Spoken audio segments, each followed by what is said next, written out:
Bonjour à tous, on se retrouve pour une nouvelle vidéo pour parler des punaises de lit, un insecte très connu partout en France et qui est présent sur la totalité du globe.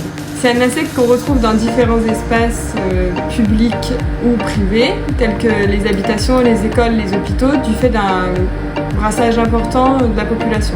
C'est un insecte lucifuge qui s'active principalement la nuit, sauf en cas de forte infestation où il est possible d'en voir le jour et d'être piqué la journée. Elles ne transmettent aucune maladie, cependant elle peut créer une psychose chez certaines personnes qui sont confrontées à cette infestation et causer des problèmes de sommeil provoqués par les démangeaisons. Il va se nourrir principalement de sang humain. Les punaises de lit peuvent vivre jusqu'à 2 ans sans se nourrir. Le reste du temps, c'est un insecte qui va venir se cacher dans les crevasses des murs, dans les plinthes, dans les lattes de sommier, les coutures de matelas, les canapés. Le mâle et la femelle peuvent piquer et le mâle peut s'accoupler avec plusieurs femelles.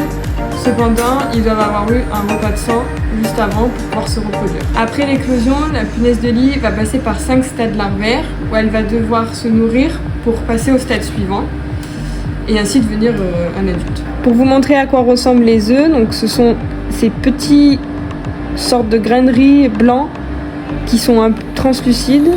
Ensuite, une fois que les œufs ont éclos, là, nous avons le premier stade nymphal, les petites punaises jaunes que vous voyez.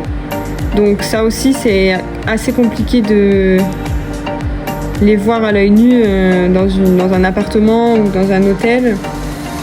Et ensuite, lorsqu'elles atteignent l'âge adulte, elles ressemblent, là c'est déjà plus visible de près.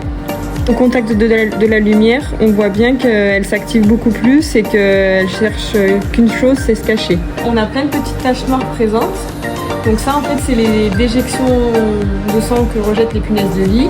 Et ça peut être un signe de présence de punaises de lit dans votre appartement. Pour reconnaître mâle-femelle, en fait, la femelle a l'abdomen plus arrondi que le mâle et le mâle est un peu plus pointu. Merci à tous, on se retrouve très bientôt pour une nouvelle vidéo.